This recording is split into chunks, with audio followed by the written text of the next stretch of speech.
축복하여 주옵소서. 주의 종이 입술도 마음도 생각도 주장하시고 말씀 바르게 전하도록 인도하여 주옵소서. 써주시고 함께 은혜 받는 복된 시간 되길 원하옵고 예수님 이름으로 기도합나이다. 아멘. 예, 감사합니다. 오늘 또 주의 거룩한 날 주님 전에 나오셔서 주님 예배하시고 이번 한 주간 또 복되게 시작하시는 저들에게 또 승리하시고 형통하시고 강건하시기를 주님으로 축원합니다. 우리 옆 사람 보시면서도 인사 한번 나누시겠습니다. 네, 새해 복 많이 받으십시오. 한 번만 더 하십시오. 오늘 또 주님 만나시고 응답 받고 갑시다. 참으로 오랜만에 뵙는 것 같습니다. 대면 예배 드리는 것이 이렇게 소중한 줄 몰랐습니다. 온라인으로 예배를 드렸는데 참 힘들었습니다. 그에 비하면 오늘은 왠지 제 마음속에 기쁨이 넘치고 또 평강이 넘치는 것을 기억합니다. 또 풍성한 하나님의 은혜가 넘치시길 바라겠습니다. 저는 오늘 요한복음 1장 13절로 18절까지 말씀을 가지고 충만한 선물 또는 충만한 복이라는 제목으로 잠시 말씀에 눈을 하시겠습니다. 따라서 해보실까요? 충만한 선물, 충만한 복.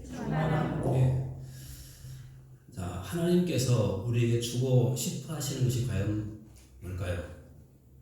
하나님 우리에게 주고 싶어 하는 것. 우리가 이것을 알려면 두 단어를 우리가 기억해 볼 필요가 있는데요. 하나는 충만이고 또 하나는 또 풍성이라는 단어입니다. 풍성과 충만. 성경을 읽어보시면 이 두 단어가 상당히 많이 강조가 되고 있는 것을 볼 수가 있죠. 이 두 단어를 꼭 기억하십시오. 풍성과 충만입니다. 몇 군데만 잠깐 한번 살펴보겠는데요. 자, 먼저 요한복음 10장 10절 말씀 같이 한번 주목해 보겠습니다. 같이 한번 읽어보십시오. 시작. 도둑이라는 것은 도둑질하고 죽이고 멸망시키는 것뿐이요 내가 온 것은 양으로 생명을 얻게 하고 더 풍성히 얻게 하는 것이요. 요한복음 10장 10절 말씀에 제가 조금 전에 말씀드렸던 그 단어가 하나 나왔죠. 어떤 단어입니까? 풍성이라는 단어가 나왔습니다. 풍성. 그리고 또 한 군데 보겠습니다. 에베소서 1장 17절과 18절입니다. 이 에베소서에는 이 풍성과 충만이라는 단어가 상당히 많이 나옵니다. 한번 그것을 눈여겨보면서 에베소서를 읽어보시면 또 많은 은혜가 될 것입니다. 자, 17절 말씀 같이 읽어보겠습니다. 시작. 우리 주 예수 그리스도의 하나님 영광의 아버지께서 지혜와 계시를 너희에게 주사 하나님을 알게 하시고 18절 너희 마음의 눈을 밝히사 그의 부르심의 소망이 무엇이며 성도 안에서 그 기업의 영광에. 자, 지금 에베소 1장 18절 말씀에도 또 한 단어가 나왔죠. 어떤 단어입니까? 역시 풍성이라는 단어가 나왔습니다. 풍성. 한 군데만 더 보겠습니다. 에베소서 3장 16절 말씀 같이 한번 보겠습니다. 시작. 그의 영광의 풍성함을 따라 그의 성령으로 말미암아 너희 속사람을 능력으로 강구하라. 자, 여기도 한 번 또 나왔죠. 어떤 단어입니까? 역시 풍성이라는 단어입니다. 자, 이렇게 요한복음에도 풍성이라는 단어가 나오고 에베소서에서도 역시 풍성이라는 이 단어가 나옵니다. 근데 이 풍성이라는 단어는 또 다른 곳에서도 얼마든지 찾아볼 수 있는 그런 단어입니다. 또 하나 충만이라는 단어인데요. 자, 이것도 잠깐 보겠습니다. 에베소서 1장 23절 말씀까지 보겠습니다. 자, 같이 읽어봅니다. 시작.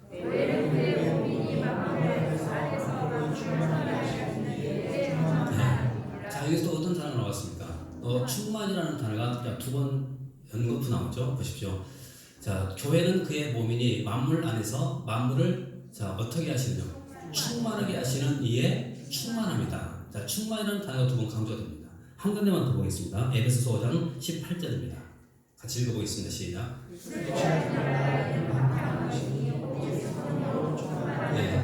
자, 여기서도 역시 어떤 단어가 나왔습니까? 충만이라는 단어가 나왔죠. 자, 그래서 여러분 이 두 단어를 항상 기억하십시오. 하나는 풍성이고 하나는 충만입니다. 자, 근데 이 충만이라는 이 단어의 오리지널이 어디에서 나오는가? 바로 오늘 본문 속에 등장합니다. 한번 잠깐 보겠습니다.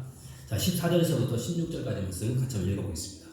14절에서부터 16절까지 오늘 본문 같이 읽어봅니다. 시작. 말씀이 육신되어 우리 가운데 거하시네. 그가 그의 영광을 보니 아버지의 독생자의 영광이요 은혜와 진리가. 자, 은혜와 진리가 어떻게 되나요? 충만하더라. 충만한 단어 나오죠. 그 다음에 또 15절과 16절 말씀 계속 보십시오. 같이 읽겠습니다. 시작. 요한이 그에 대하여 전하여 외치되 내가 자네 말하기를 뒤에 오시는 이가 나보다 앞선 것은 나보다 먼저 계시리라 한 것이 이 사람을 가리킴이라 하니라. 우리가 다 그의 충만함에서 받으니 은혜 위에 또 16절 말씀도 보면 또 충만이라는 단어가 역시 나왔죠.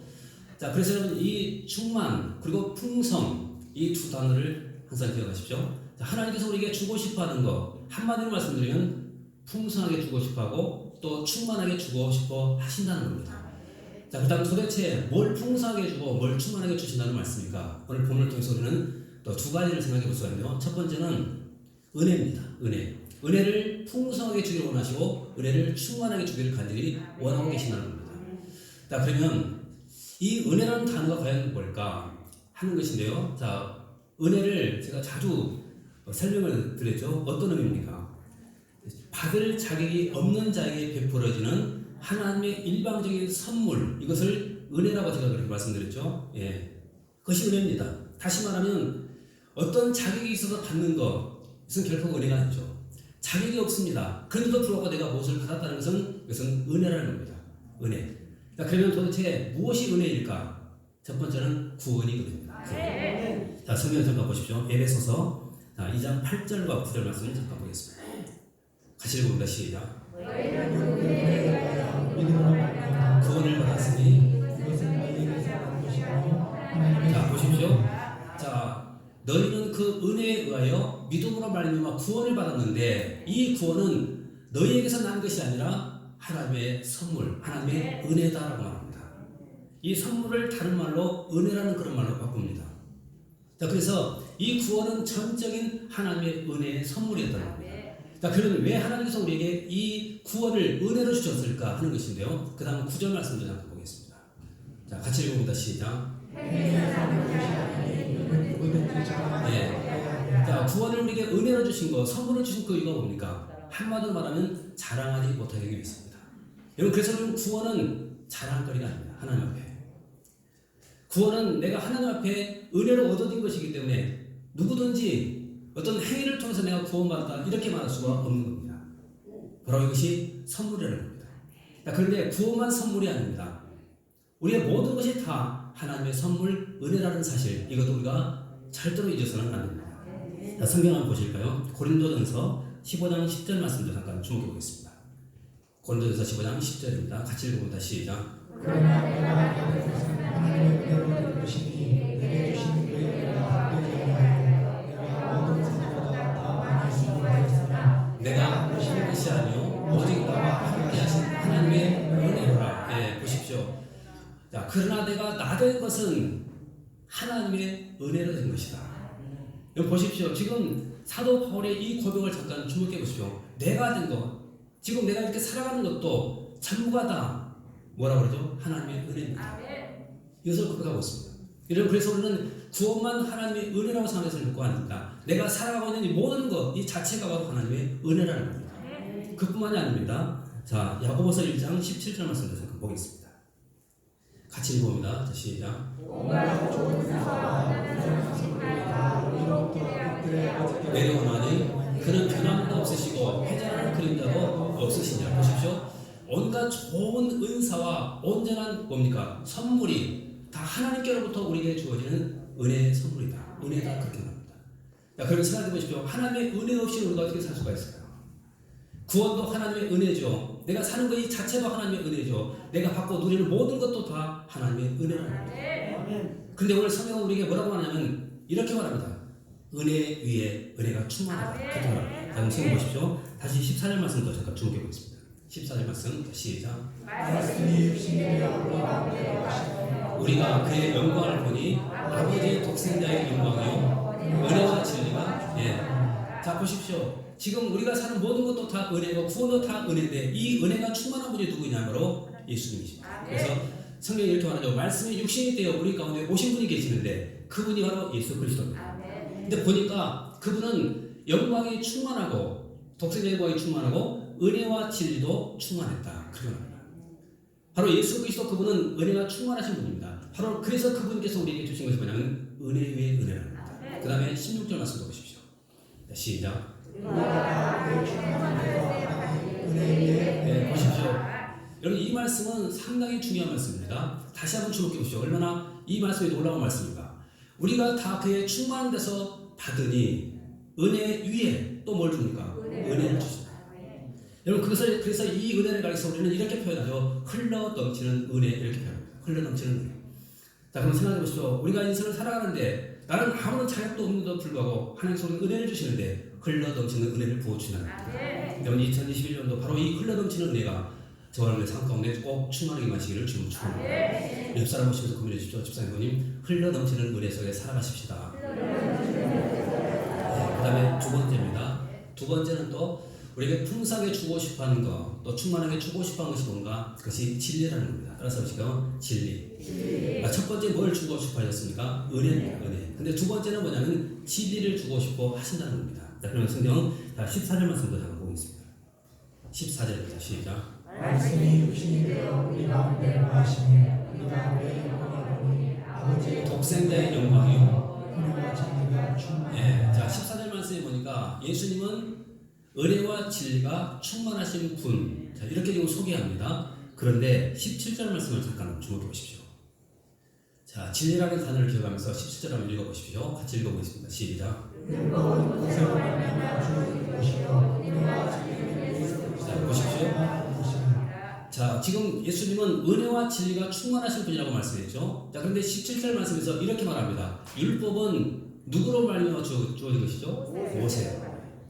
자, 여기서 율법과 여러분 진리를, 은혜와 진리를 잠깐 생각해 볼 필요가 있습니다. 여러분 율법이 나쁜 것일까요? 좋은 것일까요? 좋은 것이죠. 예, 분명히 좋은 것입니다. 그리고 이스라엘 백성들이 율법을 가졌다는 것은 이것은 특권입니다.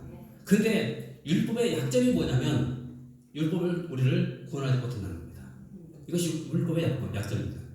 다시 말하면 율법은 우리를 정죄하고 또 죄를 드러내지만 우리를 구원할 수가 없다는 겁니다. 이것이 율법의 약점입니다.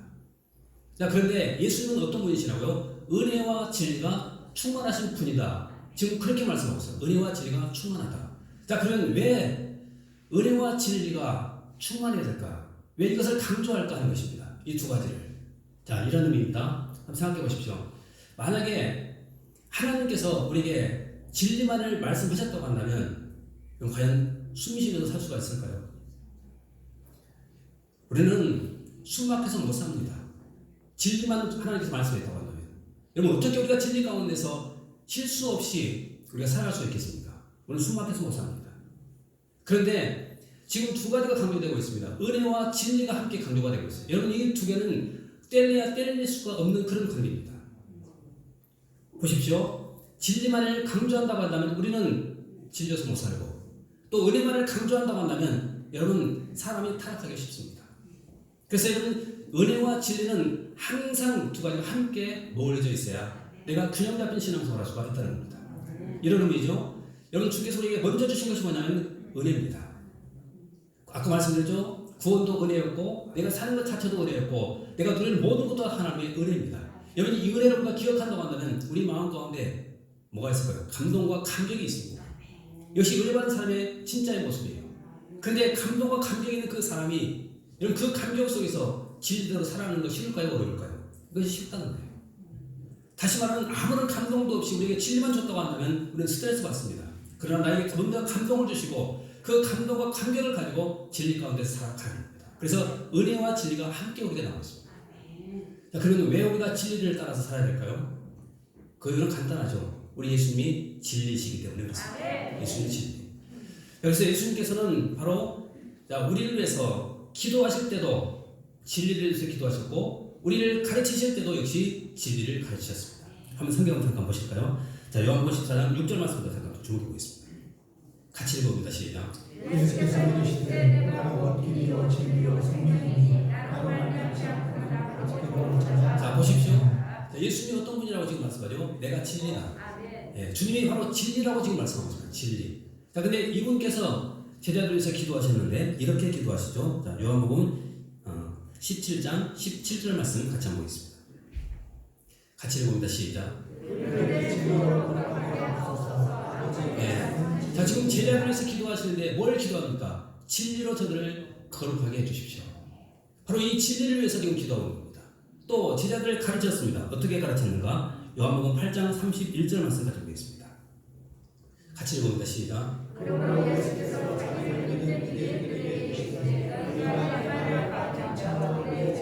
자, 보십시오. 내 말에 거하면 참으로 내 제자가 된다. 여기서 말하는 주님의 이 말씀이 바로 진리라는 겁니다. 바로 주님의 그 말씀대로 말씀 안에 거하면, 그 진리 안에 거하게 된다면 내가 바로 제자가 된다는 겁니다. 바로 주님이 진리이십니다. 그래서 우리는 항상 진리 가운데서 우리가 있음을 살아가는 겁니다. 그 다음에 두 번째는 성령이 진리이십니다. 진리의 영이십니다. 그럼 보십시오. 요한복음 14장 17절 말씀을 같이 한번 보겠습니다. 요한복음 14장 17절입니다. 시작.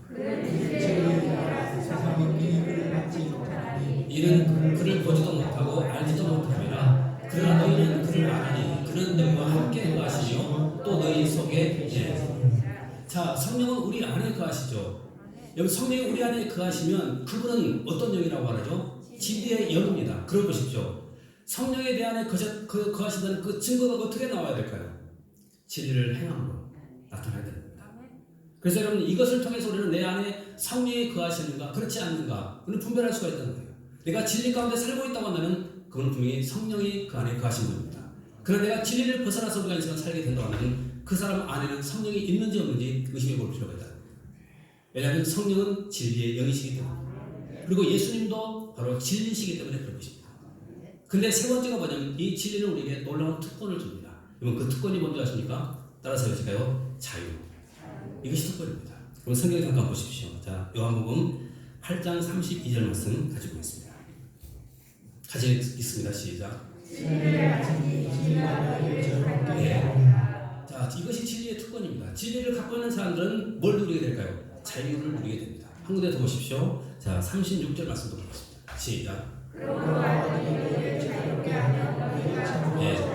자, 아까도 말씀드렸죠. 예수님이 바로 진리 그 자체가 되시죠. 그래서 그분의 입을 통해서 나오는 모든 말씀도 다 진리가 됩니다. 그래서 그 말씀을 내가 순종하면서 우리가 인생을 살아갈 때, 여러분, 우리는 자유함을 누리게 됩니다. 여기 자유함을 누린다는 것이 이것이 얼마나 큰 축복인 줄 아십니까? 우리가 세상을 살다 보면 우리는 얽매일 때가 상당히 많습니다. 두려울 때가 너무나도 많습니다. 여러분, 그럴 때는 우리가 진리를 붙드는 겁니다. 그러면 나로 하여금 자유함을 주기 때문에 그래요. 예를 들어 보면, 자, 이것을 한번 생각해 보십시오.